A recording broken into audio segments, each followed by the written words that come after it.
Halo teman-teman, udah bergabung semua?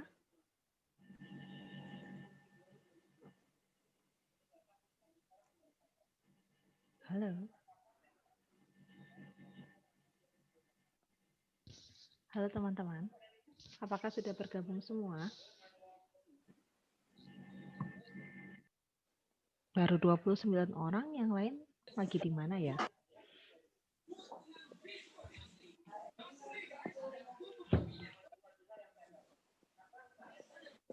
Oke.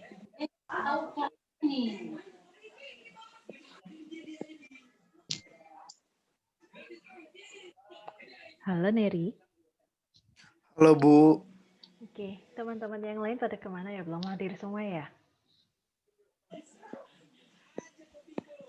Itu lagi Bu, lagi loading kayaknya. Oh, oke. Oke, sambil menunggu teman-teman yang lain, saya akan print screen ya. Takutnya ada yang ternyata tidak hadir. Nanti terus tahu-tahu absen di link Google, tapi tidak hadir kan. Yang gak enak adalah di kalian yang hadir gitu, karena tidak hadir terus temannya dianggap hadir kan gak enak juga. Oke, saya akan print screen yang pertama ya. Slide pertama saya ada Inggit, Matilda, Patrix, Angga, Isna, Nia, Putri, Widya, Amanda, Theo, Neri, Patricia, Irma, Arka, Liz, Kosmas, Anan, Agung, Alin, Jason, Sisil, Ayu, Flora, dan Irin. Ini akan saya print screen untuk yang pertama. Oke.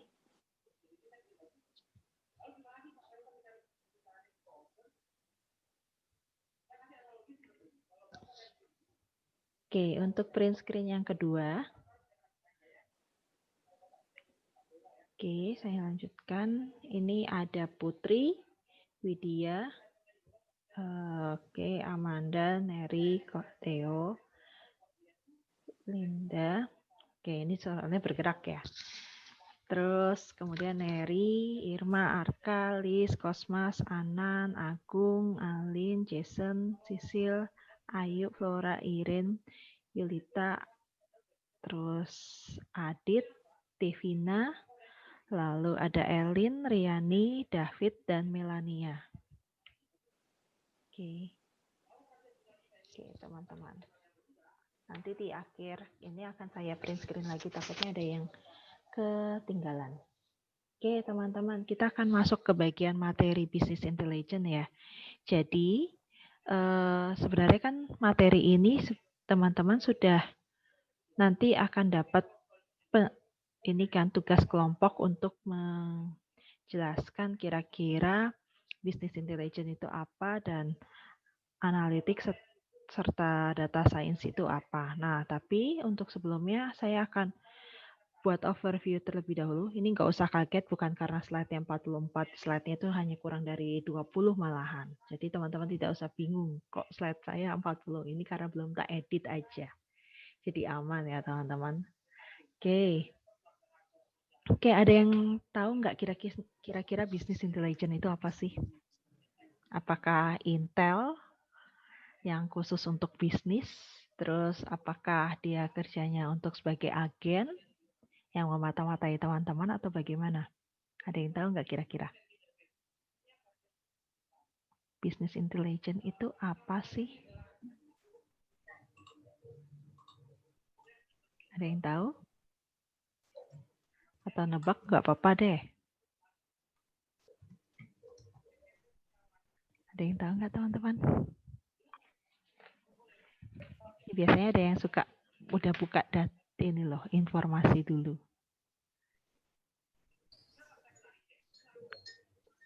Gimana? Ada yang tahu bayangannya Business Intelligence apa? Oke. Kalau belum,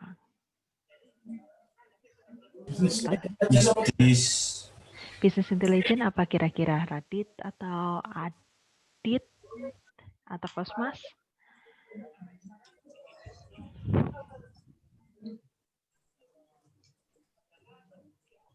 Mungkin pada sistem Bentar, aplikasi sabar. atau Gimana, Anan? Pelan-pelan. menurut saya Bu, bisnis intelligence itu bisnis yang mengacu pada sistem dan bisa menggunakan teknologi aplikasi Bu. Oke. Kalau Flora tadi mengatakan apa, Flo? Kalau menurut saya itu dia itu bisnis yang lebih mengacu pada teknologi, Bu. Misalnya itu dia bisa menggunakan aplikasi sama seperti Anan. Ya. Oke, tidak Ini Bu, apa-apa. Apa Dan Bu, dari Kosmas? situ kalau aku baca di Google ya Bu, itu teknik dan alat untuk mentransformasi dari data mentah jadi informasi yang berguna. Bukan menurut saya sih. Oke, ya nggak apa-apa. Oke, jawaban Kosmas, Flora, dan Anan itu sebenarnya adalah satu rangkaian ya. Jadi kalau mau nanti kita akan belajar di sini lebih kepada ketika suatu bisnis atau organisasi menggunakan komputer, tentunya kan diharapkan dari data yang mereka punya akan menghasilkan sebuah informasi. Nah, disinilah informasi itu nanti bisa digunakan untuk pengambilan keputusan dan untuk menganalisis ketika ada masalah. Jadi kalau semisalnya, saya contohkan aja ya, ini semoga Angga nggak baper ya. Jadi gini, misal kalau dia sebagai cowok yang harus menganalisis data dari wanita yang disukai. Nah, dengan kriteria A, B, C, dan segala macam, lalu kemudian ternyata cewek itu ketika didekatin, awalnya memberikan semacam tanda-tanda. Oh iya, saya bisa mau dekatin, terus kemudian saling merespon pesannya dari Angga, tetapi ternyata setelah Angga memutuskan untuk memberikan pernyataan cinta gitu ya, ternyata malah ditolak. Nah, berarti kan kalau di sini Angga sendiri mengumpulkan data-data dan sehingga jadi informasi itu menjadi tidak relevan. Nah, dengan kata lain, analisis Angga terhadap data-data dari wanita tersebut jadi tidak bisa diterima kalau misalnya ternyata cintanya ditolak itu kenapa, padahal dia single gitu ya. Nah, itulah yang perlu teman-teman di sini pahami kira-kira nanti untuk kita akan membicarakan seperti itu gitu. Jadi business intelligence juga bisa untuk mendeskripsikan kejadian yang akan datang seperti apa, terus nanti meramalkan kira-kira kamu akan diterima atau ditolak oleh wanita tersebut, atau misalnya kalau di di organisasi, kira-kira bagaimana, apakah penjualanmu itu bisa diterima oleh konsumen atau tidak, seperti itu. Oke, kita next. Oke, ini ada yang pakai suara dari siapa ya? Kalau boleh saya tahu ada yang belum di-mute kayaknya. Halo? Dari tempatnya.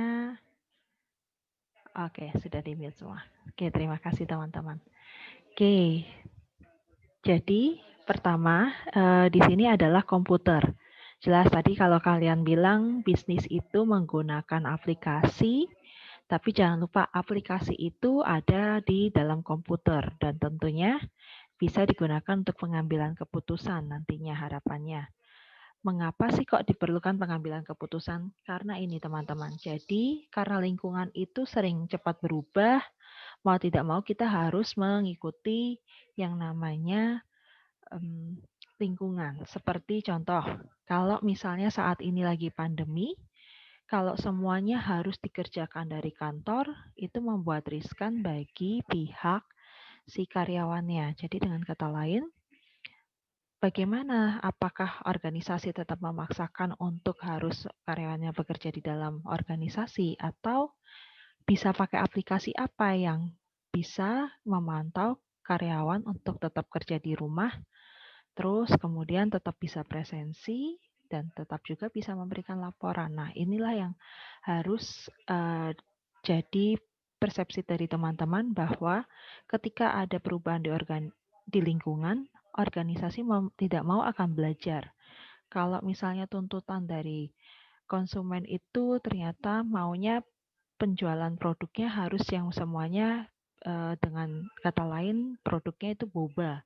Kalau kamu cuma jualnya dalam bentuk teh aja, teh rasa, ya kamu nggak bisa akan diterima oleh para konsumen karena keinginan dari konsumen dengan kamu menjual produk itu tidak sesuai. Sehingga dengan kata lain, ya ini akan gagal dalam segi penjualan. Nah, makanya dengan kata lain kalau misalnya menggunakan komputer atau menggunakan teknologi, contohnya juga bisa melihat dari data informasi yang ada di sosial media.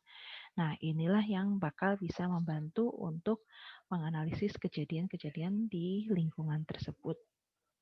Oke, ada tiga cara untuk membuat keputusan. Yang pertama, dari exposure.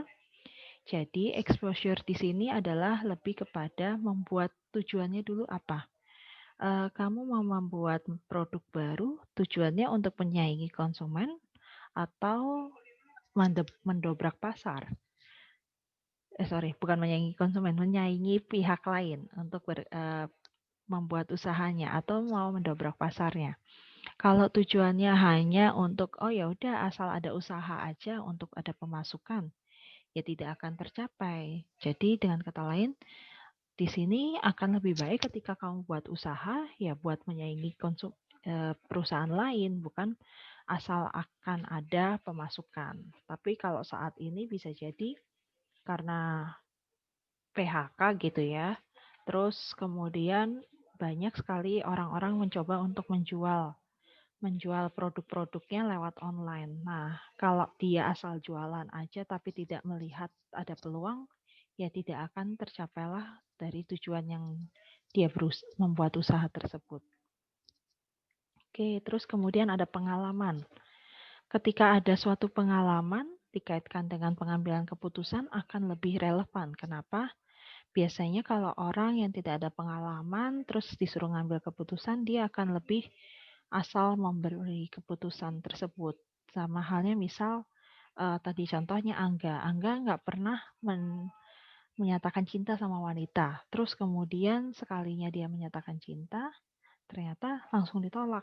Nah, disinilah yang membuat Angga jadi kalau ya syukur-syukur dia nggak down ya. Kalau down, ya sudah. Otomatis dia nggak akan lagi percaya sama wanita seperti itu. Nggak sakit hati toh? Saya kasih contoh gini. Enggak, Bu. Oh, oke. Malah Adit yang jawab. Oke. Selanjutnya exploration. Exploration itu lebih kepada melihat potensi-potensi apa yang dimiliki oleh perusahaan. Jadi kalau misalnya perusahaan tersebut ingin membuat strategi ke pasar yang lebih baik lagi atau membuat strategi kompetisi yang baik. Nah, kalau misalnya karyawan yang dia miliki ternyata tidak punya kemampuan tersebut, berarti kan harus perlu di training toh. Nah, disinilah yang perlu dicek kira-kira bahan baku apa yang potensial yang dimiliki oleh perusahaan atau lebih kepada karyawan itu potensialnya bekerja di bidang apa. Kalau biasanya memegang keuangan tapi kamu suruh untuk memasarkan produk, ya nggak akan bisa terjadilah itu yang namanya pengambilan keputusan untuk memenangkan persaingan di pasar seperti itu. Kira-kira sampai di sini ada pertanyaan? Halo teman-teman. Belum, Bu. Oke, sip. Belum, Bu. Oke, kita lanjut. Terus kemudian kalau dalam menganalisis, jelas tadi kalau mau menganalisis dalam mengambil keputusan lebih baik melihat perubahan yang ada di lingkungan. Nah, caranya bagaimana? Kalian kumpulin dulu datanya, terus menganalisis yang ada data yang di dalam organisasi. Jadi data yang ada di lingkungan dengan data yang di organisasi itu saling dikolaborasikan, saling dicocokkan. Kira-kira organisasi kalian cocoknya untuk mengadaptasi seperti apa perubahan yang ada di lingkungan. Jangan sampai ketika ada perubahan ternyata kalian paksakan di dalam organisasi tersebut. Ya nggak akan bisa bertahan organisasinya, yang ada organisasi tersebut tergesa-gesa dan berlomba-lomba untuk memenuhi yang ada di lingkungan. Lalu kemudian IT. IT di sini jelas sangat vital di dalam organisasi. Contoh yang paling simpel, dia bisa digunakan untuk transaction processing atau memproses transaksi saat ini.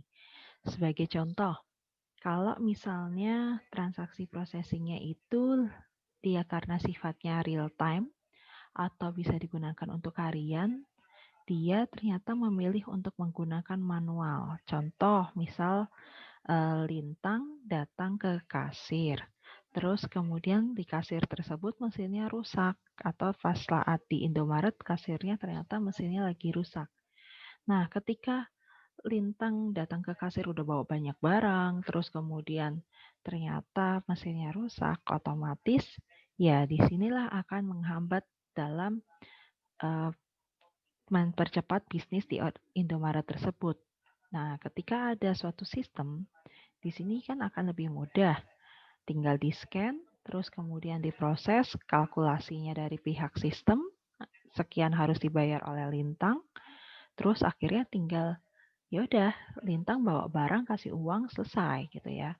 Nah, tapi kalau misalnya dia tadi mesinnya rusak, ya udah mau nggak mau Lintang harus nungguin dong 5 menit kah paling cepet ya untuk menghitung semua kalkulasi barang-barang yang dibeli oleh Lintang di Indomaret tersebut.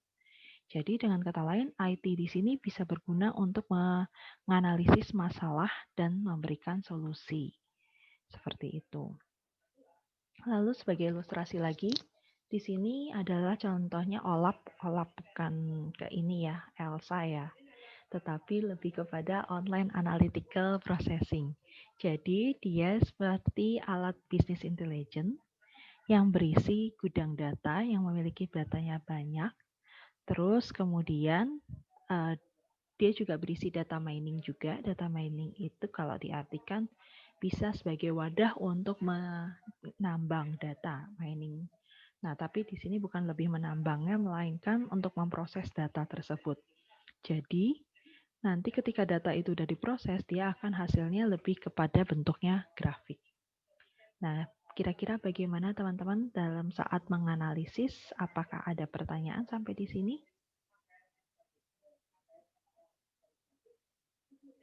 Halo teman-teman, ada pertanyaan tidak?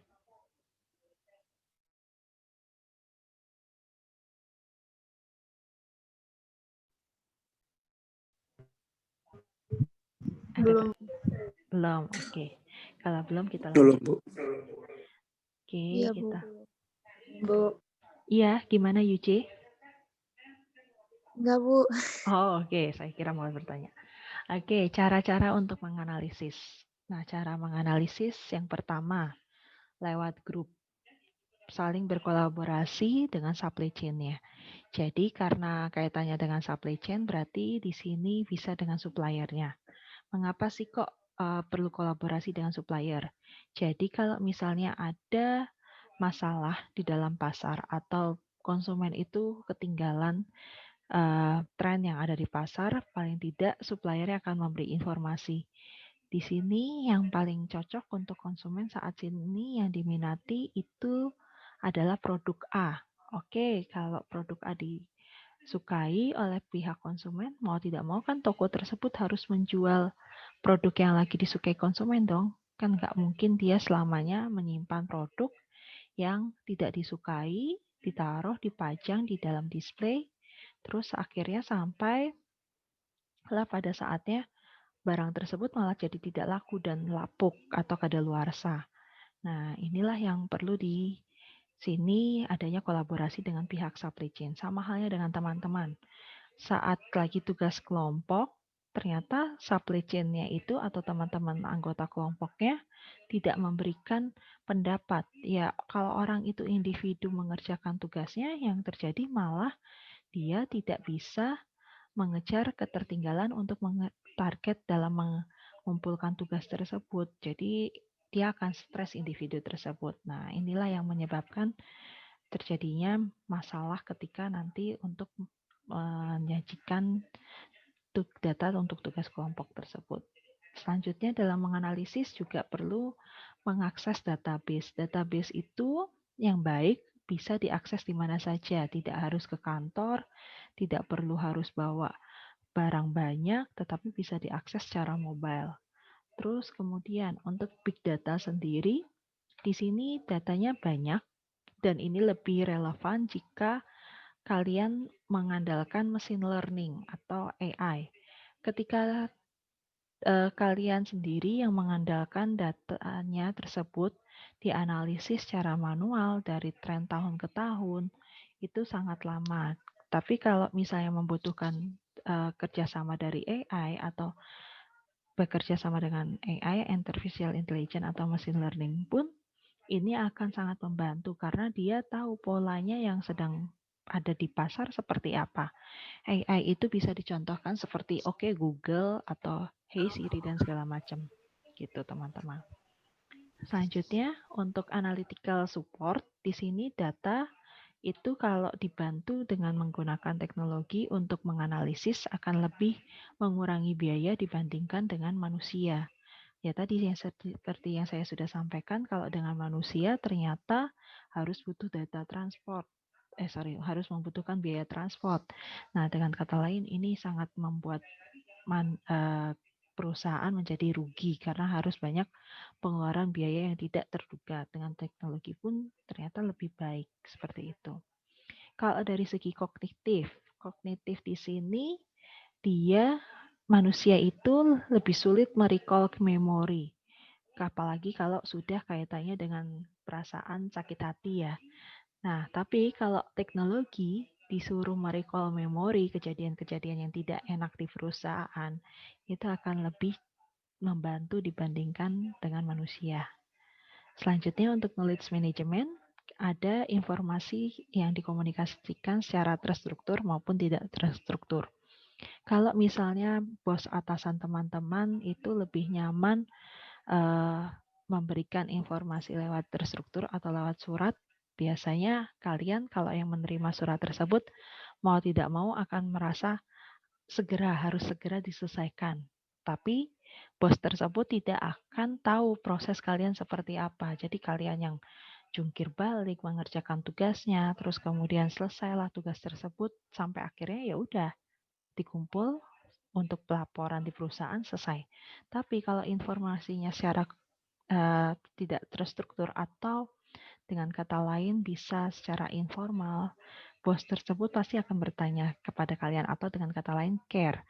Care lebih bertanya kira-kira tugasnya sampai di mana, sudah selesai atau belum.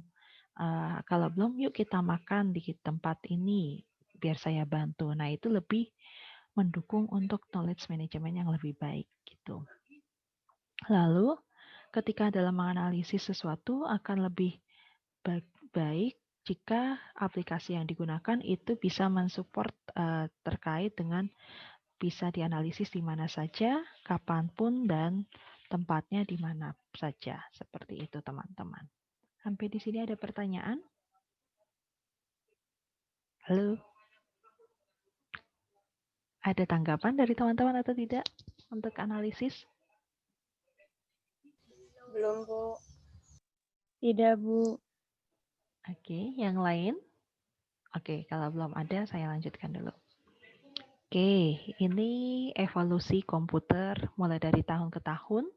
Tahun 1970 itu komputer atau teknologi sudah bisa membantu untuk mendukung penyajian informasi dari masa lalu, hari ini, minggu lalu, dan bulan itu sudah bisa menyajikan informasi tersebut. Tahun 970 sampai 980 itu ternyata sudah ada expert knowledge atau dengan kata lain di sini ada ERP yang bisa membantu untuk menganalisis data. Jika hari ini datanya A, maka akan terjadi apa? Kalau terkait dengan peraturan yang digunakan seperti apa? Misal karyawan ternyata ketika penggaji presensi, dia tidak hadir di dalam ruangan kantornya, tapi dia bisa presensi di rumahnya. Nah, kalau misalnya seperti itu, bagaimana? Apakah perlakuannya sama gajinya dengan di rumah dan di kantor? Atau jangan-jangan sebenarnya karyawan itu tidak boleh bekerja di rumah, harus bekerja di kantor. Nah, kalau seperti ini kondisinya harus bagaimana?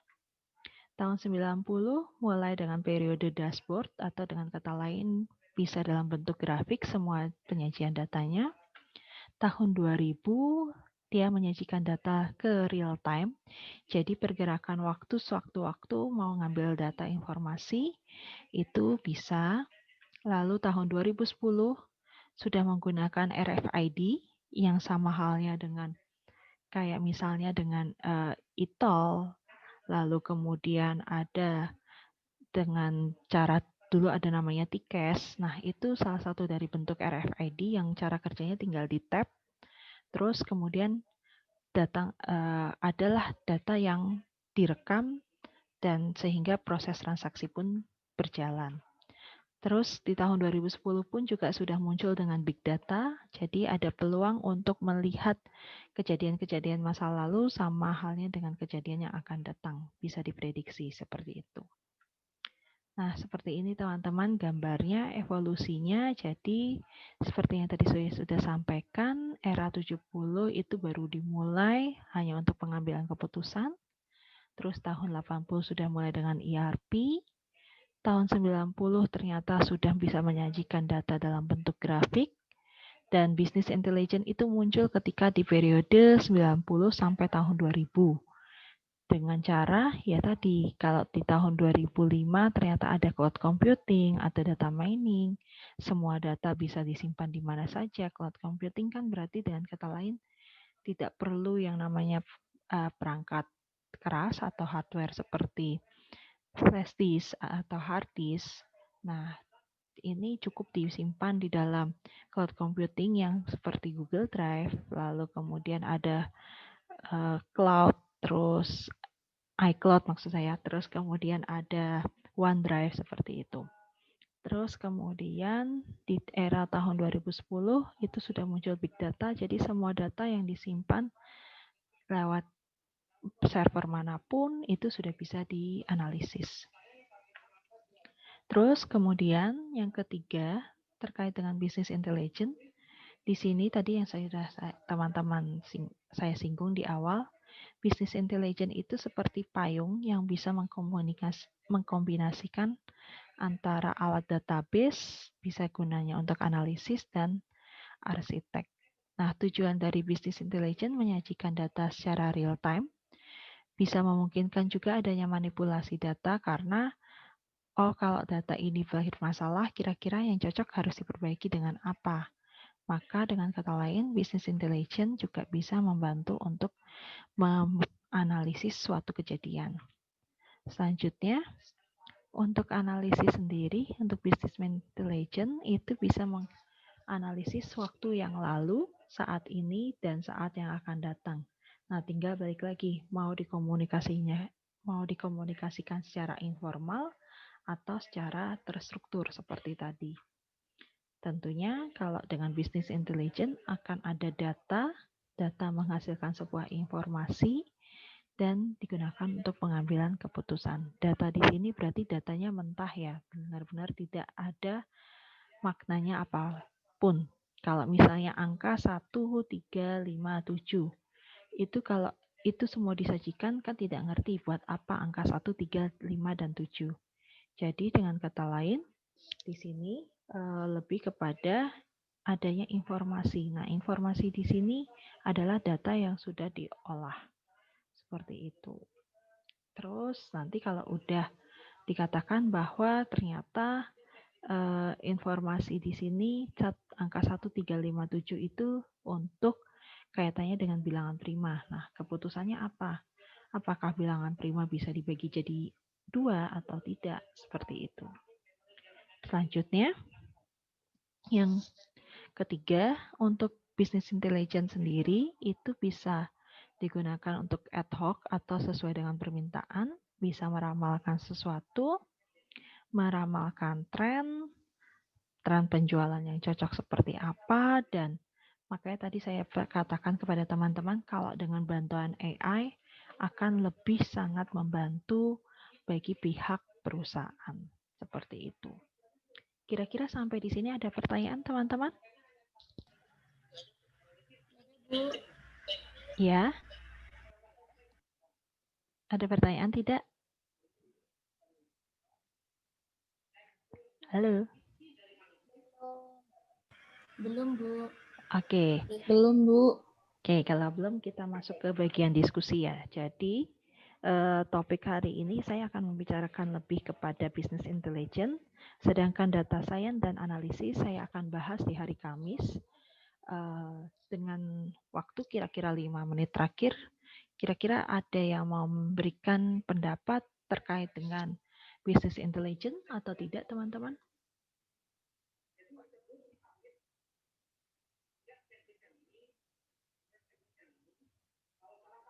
Ada yang mau memberikan pendapat terkait dengan business intelligence?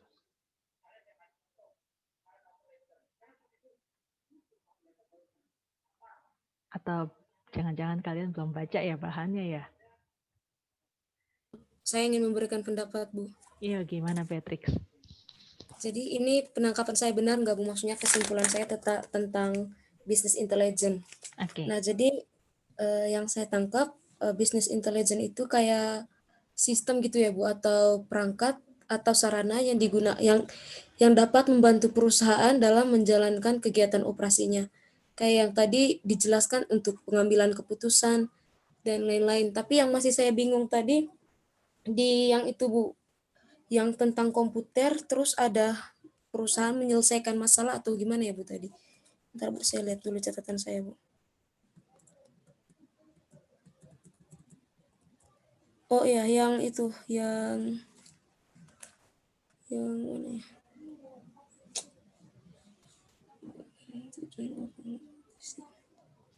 Ada, Bu, tadi di slide Ibu ada bahasan tentang komputer dan menyelesaikan masalah.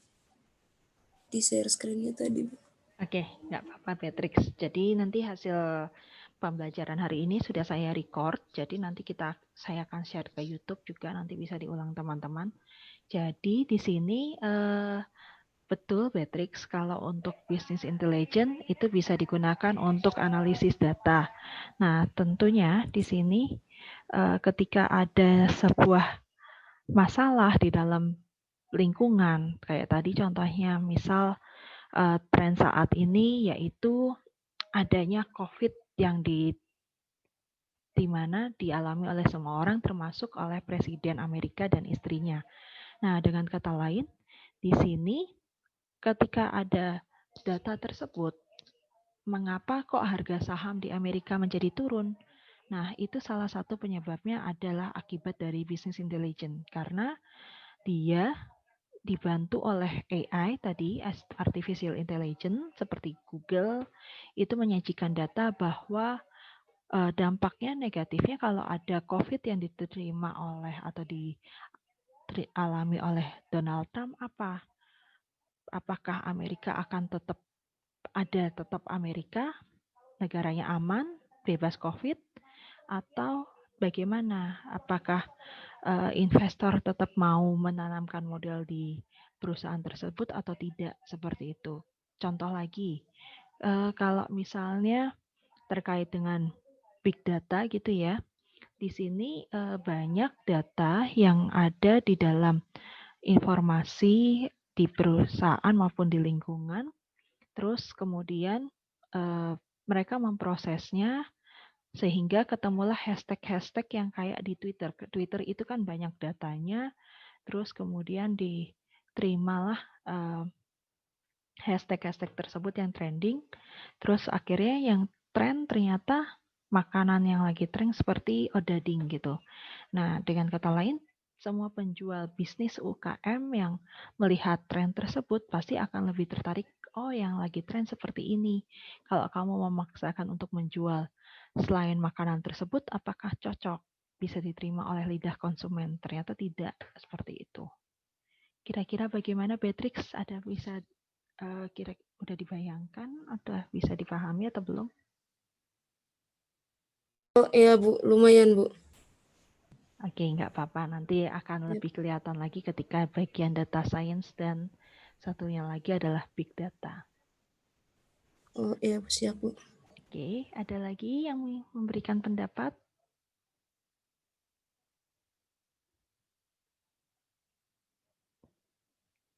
Oke, kalau belum ada, berarti hari ini kita belajar sampai di business intelligence.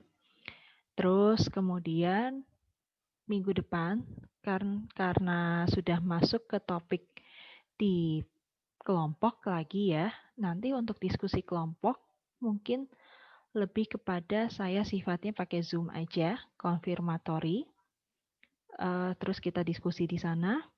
Lalu nanti akan ada kuis. Kuis di sini lebih kepada yaitu untuk sebagai simulasi kalian nanti UTS. Jadi dengan kata lain, di tanggal berapa? Kamis itu tanggal berapa teman-teman kira-kira?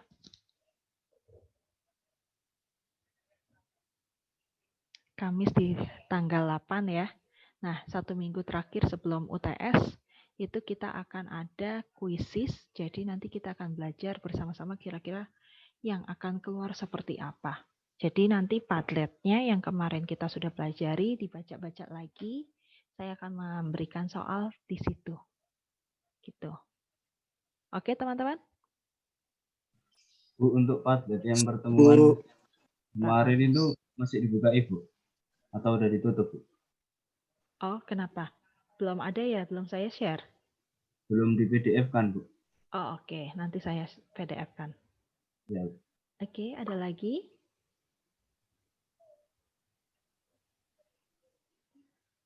Ada lagi yang mau memberikan tambahan? Atau memberikan informasi yang lain? Oke, kalau tidak ada berarti nanti akan saya sharekan hasil pembicaraan kita di Zoom ini. Nanti akan saya upload. Terus kalau misalnya ada yang belum paham, nanti kita konfirmasi di hari Kamis ya teman-teman ya. Iya, Bu. Oke, Bu. Oke. Iya, Bu. Oke, kalau gitu kelas kita akhiri. Terima kasih semuanya teman-teman. Selamat berweekend Ria. Terima kasih, Bu. Terima kasih, Bu. Ya, Malu, Bu. Terima kasih, Bu. sama-sama. Dah, Ibu. Dadah. Terima kasih, Bu.